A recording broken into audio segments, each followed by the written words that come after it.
Admiral Sarah Chen stood at the observation deck of the hidden Artemis station, watching the quantum broadcast of humanity's last diplomatic gesture.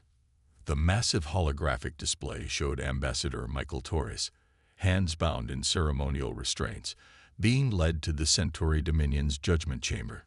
His crime: discovering their plans to enslave Earth. The Centauri, with their crystalline bodies and multiple eyes, had ruled the galaxy for millennia. They saw younger species as resources to be harvested, civilizations to be subjugated. Humanity had played along, appearing primitive, disorganized, and harmless. It was all part of the plan. Execute the savage, High Lord Xandar commanded, his crystalline form pulsing with contempt. Let this be a warning to Earth and all who dare defy the Dominion. Ambassador Torres looked directly into the broadcast sensors, his final words echoing across space. You should have killed us when we were weak. Authorization code: Phoenix Rising. The execution beam struck, and Torres's body dissolved into light. But his death wasn't a tragedy, it was a trigger. Deep beneath Earth's oceans, inside asteroid hollows, and within the storms of Jupiter, humanity's true fleet powered up. For 50 years, they had built in secret reverse engineering Centauri technology, while presenting a facade of primitive space capability. Admiral Chen opened a secure quantum channel to all hidden bases. Phoenix Protocol is now active. All units prepare for Operation Starbreak. Across the solar system, massive hangars opened in impossible places. Ships that shouldn't exist emerged from gas giant storms. Weapons that defied Centauri understanding powered up. The Artemis station itself, hidden in a fold of space-time, revealed its true nature, not a simple research facility, but the command center for humanity's revenge. Status report: Chen commanded, her voice steady despite the weight of the moment. Ghost fleet emerging from Jupiter's bands. Admiral: 300 ships, all stealth systems nominal, reported Captain James Rodriguez. Thanatos array online, all killer satellites showing green. Lieutenant Emma Walsh added from her station. Sleeper agents across 47 Centauri worlds report ready. Colonel David Chen confirmed, his quantum display showing hundreds of activated signals. The Centauri believed they were executing a troublesome ambassador. They didn't realize they were activating their own destruction. Every human technology they had dismissed as primitive contained hidden capabilities. Every trade agreement had smuggled in weapons. Every diplomatic mission had mapped their weaknesses.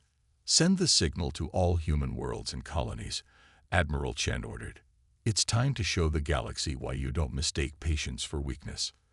Across human space, the carefully maintained facade of technological inferiority fell away. Orbital platforms transformed, revealing weapon systems that had been disguised as communication arrays.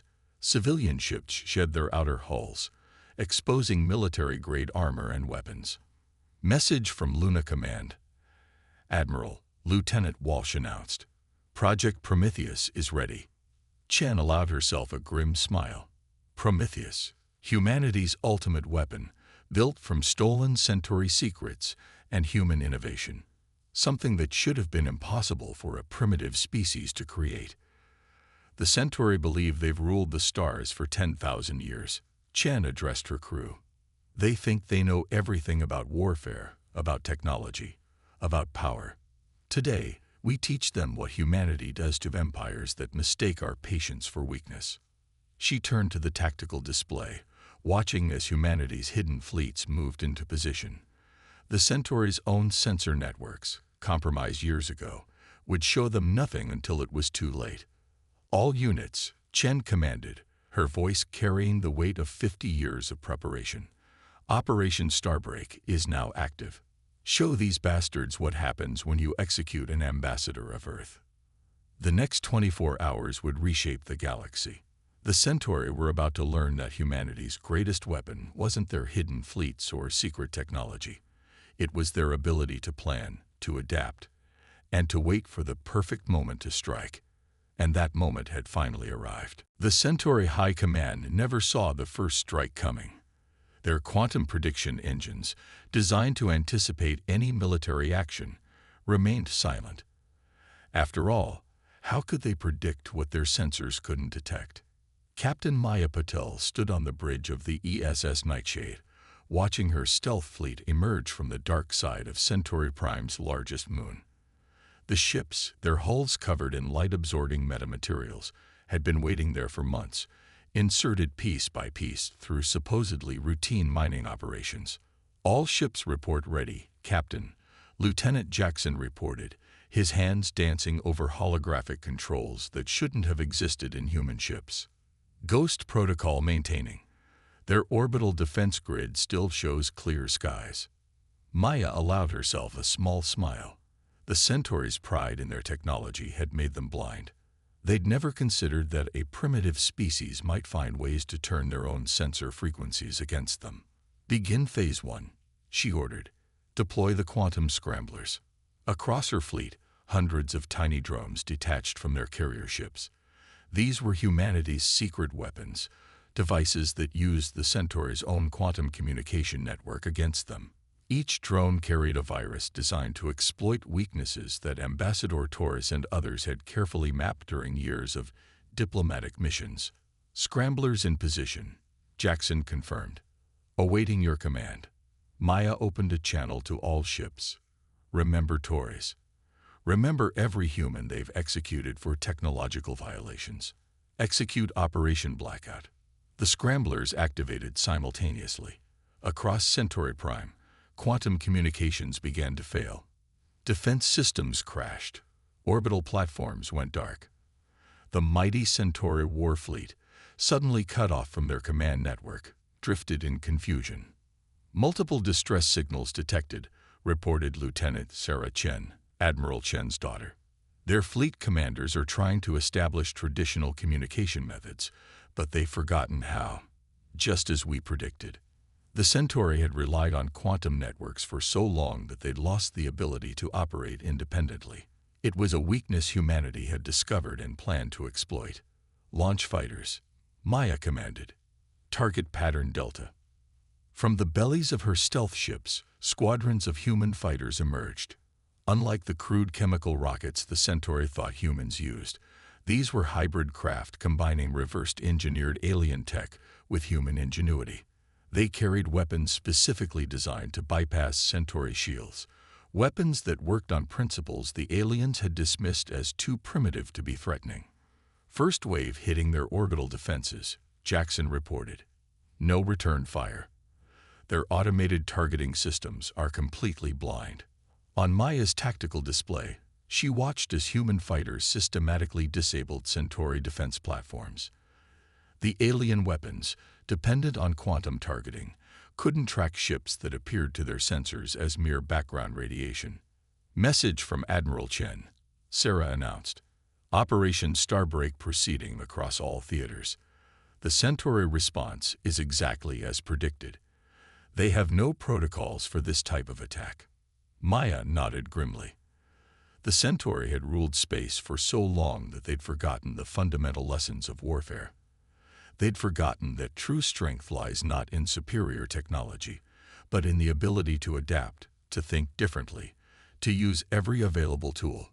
"Second wave, launch," she ordered. "Begin surface deployment." More ships emerged from her fleet, these carrying the ground forces that would secure key Centauri facilities. Each soldier carried weapons and equipment that represented humanity's true technological level, far beyond what the Centauri believed possible. "Captain," Jackson called out, detecting multiple launches from the surface. "They're deploying their reserve fleet." "Right on schedule," Maya replied. The Centauri were reacting exactly as the war games had predicted. Without their quantum networks, they fell back on predetermined responses. Predictable, inflexible, vulnerable. She opened a channel to her ground forces. "All units, the door is open. Show them what humanity's been hiding." Across Centauri Prime, human forces struck with precision at targets identified through years of covered observation. Power plants, command centers, communication hubs. each strike precisely calculated to maximize the chaos in the Centauri command structure. "Message from High Command," Sarah reported, a note of satisfaction in her voice. "Similar operations successful across 12 major Centauri systems. Their empire is blind, deaf, and divided." Maya watched as her forces systematically dismantled the defenses of the Centauri capital. The aliens had never understood the true purpose of human diplomacy. Every trade delegation had carried sensors. Every cultural exchange had mapped defenses. Every diplomatic function had been a reconnaissance mission. "Launch final wave," she commanded. "Let's finish what they started when they executed Torres." The last of her ships decloaked, revealing weapons that made the Centauri defenses look primitive by comparison. Humanity had taken alien technology and improved it, combined it with human innovations in ways the Centauri had never imagined possible. The Shadow Fleet had risen, and with it, humanity's time hiding in the darkness came to an end. The galaxy was about to learn that underestimating humans was the last mistake an empire should make. Dr. Elena Rodriguez stood in the heart of Project Oracle, Earth's most closely guarded secret. The massive underground facility, hidden beneath the Atacama Desert, housed the true extent of humanity's technological achievement. A quantum computing array that had been monitoring and analyzing Centauri communications for decades. "Show me the progression," she commanded. The holographic display came alive, showing the systematic collapse of the Centauri Empire's command structure across hundreds of star systems. 97% of their quantum network is now under our control, reported Dr. James Chen, her chief systems analyst. "Their attempts to purge our virus are primitive. They never imagined we could understand their technology at this level." Elena smiled grimly. The Centauri's greatest weakness had been their certainty, their absolute conviction that younger species couldn't possibly match their technological sophistication. They never questioned why human technology appeared to develop so slowly, so predictably. "Status of our sleeper agents?" she asked, watching as new data streams poured in from across Centauri space. "Agent network fully activated," James responded. "Operation Deep Echo proceeding as planned. Our people are in position in every major Centauri facility. They're transmitting the gathered intelligence now. For 20 years, Earth had been secretly placing operatives throughout the Centauri Empire, not as spies or saboteurs, but as servants, maintenance workers, low-level bureaucrats, positions the crystalline aliens considered beneath their notice. Each agent carried implanted quantum receivers that the Centauri scans dismissed as primitive medical devices. "Begin Phase 3, Elena ordered. "Execute Protocol Prometheus." Across Centauri space, human agents activated hidden programs that had been buried in alien systems for years. Through maintenance updates, trade agreements, and diplomatic exchanges, humanity had methodically infected the Empire's infrastructure with dormant code. "First wave of system override successful," James reported. "Their automated defense networks are beginning to recognize their own ships as hostile targets, just as we planned." Elena watched the chaos unfold on her displays. Centauri warships, suddenly targeted by their own defense platforms, scattered in confusion. Space stations sealed themselves, trapping their crystalline crews inside. Production facilities began manufacturing defective components. "Message from Admiral Chen," a lieutenant announced. "The Centauri's third fleet just attempted to make a quantum jump. Their drive calculations were altered. They emerged inside an asteroid field." This was humanity's true victory, not just in ships and weapons, but in patience and planning. While the Centauri watched for military buildups and weapons development, humans had waged a different kind of war. They had turned the Empire's own technological arrogance into a weapon. "Dr. Rodriguez," James called out, "we're detecting attempts to activate their deep space communication arrays. They're trying to call for help from their outlying territories." "Let them," Elena replied calmly. "Activate the quantum mimics." Throughout Centauri space, special transmitters began broadcasting false distress calls and contradictory orders, all perfectly mimicking Centauri command protocols. The aliens had never considered that their secure quantum communications could be not just blocked, but replicated. Their response fleets are firing on each other, James reported, a note of awe in his voice. They can't distinguish real orders from our mimicry. Their entire command structure is eating itself alive. Elena moved to a secure terminal, entering her personal authorization codes. Begin upload of Phase 4 protocols. It's time to show them exactly how much we've learned while playing primitive. New programs flooded the compromised Centauri network. These weren't just viruses or override codes. They were complete replacements for the Empire's operating systems, designed by human engineers who had spent years studying and improving upon alien technology. Signal from the Artemis station. The lieutenant reported. Admiral Chen confirms Operation Starbreak has achieved all primary objectives. The Centauri military capability is effectively neutralized. Elena nodded, watching as decades of planning came to fruition. The Centauri had executed Ambassador Torres believing it would cow humanity into submission. Instead, they had triggered their own downfall, meticulously prepared by the very species they had dismissed as barely worth notice. Send word to all stations, she commanded. Project Oracle is transitioning to Phase 5. Prepare for full spectrum dominance of Centauri information systems. The long game was reaching its conclusion. Humanity had never needed to match the Centauri ship for ship or weapon for weapon. They had simply needed to be patient, to observe, to understand, and to strike at exactly the right moment. The Empire was about to learn that true technological superiority wasn't about having the most advanced systems. It was about understanding how to use them best. High Lord Xandar's crystalline form pulsed with rage as he watched his empire crumble. The grand throne room of the Centauri Imperial Palace, with its quantum crystal walls and gravity-defying architecture, no longer felt like the seat of absolute power. How? He demanded, his multiple eyes focusing on the holographic displays showing chaos across Centauri space. How did primitives do this to us? Commander Catherine Wong stood before him, no longer wearing the simple servant's garb that had made her invisible to Centauri eyes for the past decade. Her tactical armor gleamed in the crystalline light as she aimed her weapon at the Emperor's core matrix. "You made it easy," she replied, her voice carrying years of contained fury. "You were so convinced of your superiority that you never looked closely at the humans serving your meals, maintaining your ships, cleaning your halls. We were everywhere, watching, learning, waiting." Around the throne room, other human agents emerged from hiding, each one targeting a member of the Imperial Council. The Centauri's personal shields, dependent on the now compromised quantum network, flickered uselessly. "Impossible," Xandar whispered, his crystalline structure dimming with fear. "Our predictive engines would have seen this coming." Catherine laughed, the sound echoing through the vast chamber. "Your predictive engines only work on patterns they understand. We fed them exactly what they expected to see. A primitive species slowly stumbling toward spaceflight. You never wondered why our progress matched your predictions so perfectly."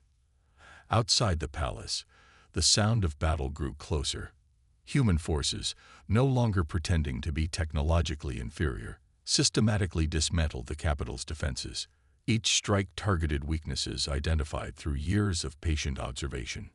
"Status report," Catherine subvocalized through her quantum neural link. "Technology the Centauri thought impossible for humans to develop." "Palace perimeter secured," came the response from Colonel Sarah Martinez. "All strategic targets neutralized. The Centauri Royal Guard is attempting to mount a resistance, but without their quantum network, they're fighting blind." Catherine turned back to Xandar, whose crystalline form had taken on the dull hue of defeat. "You know what the funny thing is? We could have shared this galaxy. Humanity would have been happy to cooperate, to learn, to grow together. But you had to prove your superiority. By executing our ambassadors," she continued, "by treating us like children, by restricting our development, you forced us to become something far more dangerous than you could imagine." Through the palace's transparent walls, Massive human warships descended from the clouds, their hulls bearing markings that had never been seen before. These weren't the primitive vessels the Centauri had permitted humans to build. These were the products of decades of secret development, combining stolen alien technology with human innovation. Final quantum transmission intercepted, reported Dr. Rodriguez through Catherine's neural link.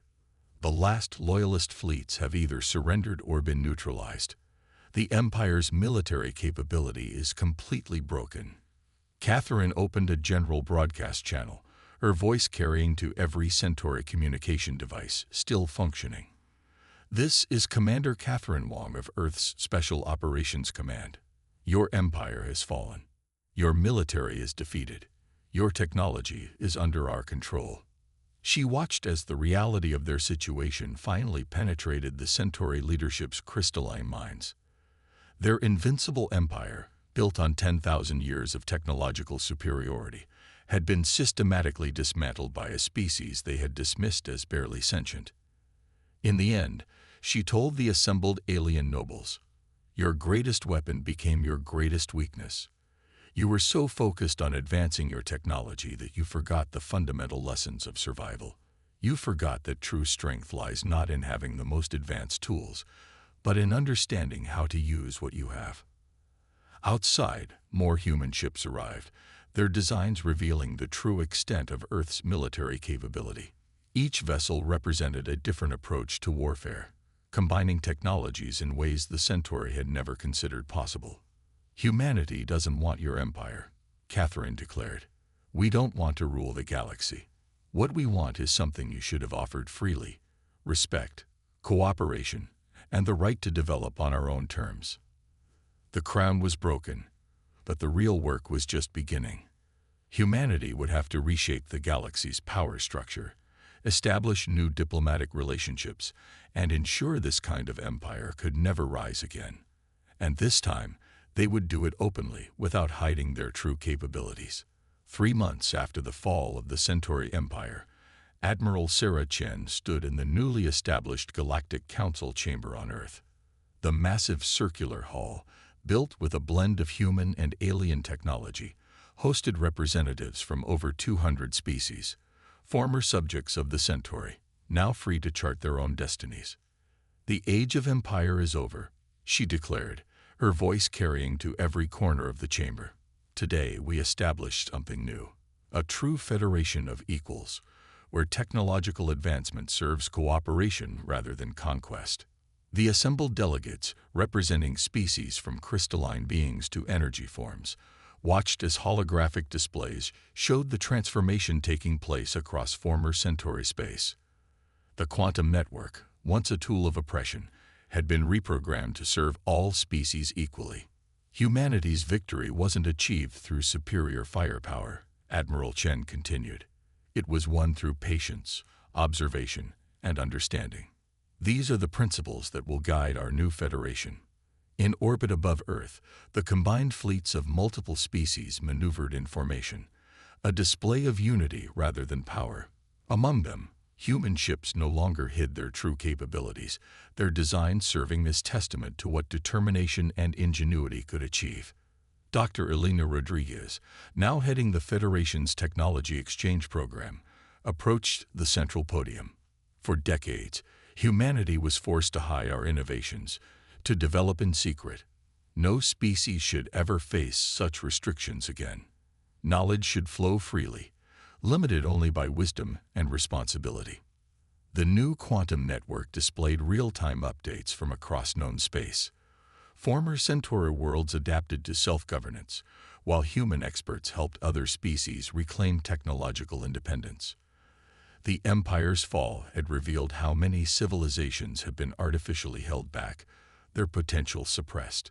From the ashes of empire, Elena announced, "We're building something unprecedented. A civilization where advancement is measured not by dominance, but by contribution to the common good." Captain Maya Patel, commanding the diplomatic vessel ESS Unity, transmitted from the edge of known space. First contact established with the Nexus cluster civilizations. They're eager to join the Federation, especially after hearing how humanity overthrew the Centauri. The story of Earth's victory had spread rapidly, becoming a symbol of hope for suppressed species across the galaxy. But with that hope came responsibility.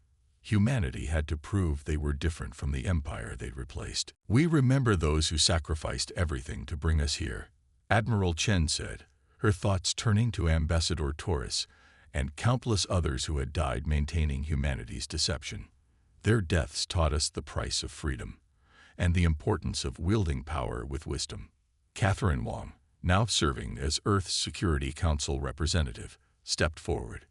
"The Centauri's greatest mistake wasn't underestimating our technology.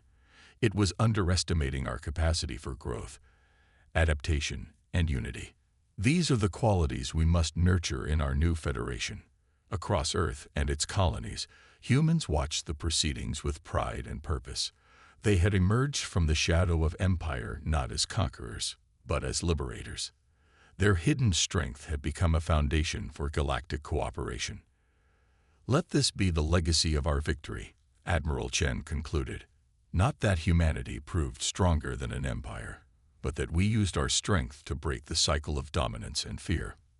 The galaxy enters a new dawn, one where every species can reach for the stars without chains." The assembled delegates rose in approval, their varied forms creating a living tapestry of galactic diversity.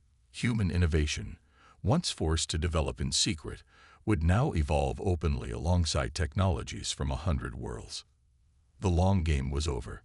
The Shadow Fleet had served its purpose. Now humanity faced perhaps its greatest challenge, proving that they could help build something better than the empire they'd destroyed. As the council session ended, Admiral Chen looked out at the stars visible through the chamber's transparent dome.